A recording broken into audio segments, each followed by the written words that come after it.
In this video, I'm going to show you how to connect GoHighLevel to Zapier step by step so you can start automating your workflows in just a few minutes. If you use GoHighLevel for leads, forms, contacts, or CRM automation, and you want to send that data into another app like Google Sheets, this setup is going to save you a lot of time. And before we begin, if this tutorial helps, make sure to hit the like button and subscribe for more simple software tutorials like this.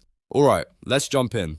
First, go to Zapier in your browser and sign into your account. Once you're inside Zapier, look for the Create button, click on that, and then choose Zap Workflows. This is where you'll build your automation, also known as a Zap. Now you'll be on the Zap editor.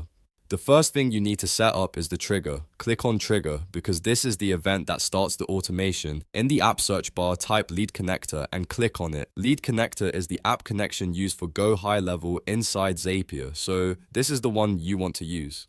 Next, choose an event from the available options. You can select any event that fits your workflow, depending on what you want to happen inside GoHighLevel. For example, this could be something like a new contact, a form submission, or another lead event. After selecting the event, click Continue. Now Zapier will ask you to connect your GoHighLevel account. At this point, log into your account and paste your GoHighLevel API key when prompted.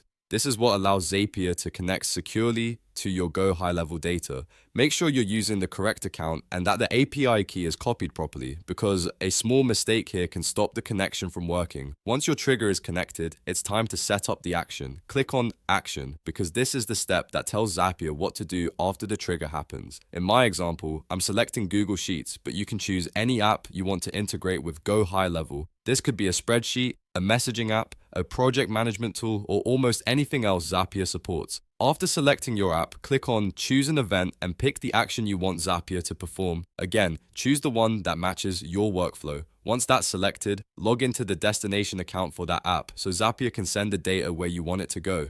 Now you'll see the option to build it in the top area. Click that to continue through the setup process. After everything is connected and configured, click Test Run to make sure the automation works correctly.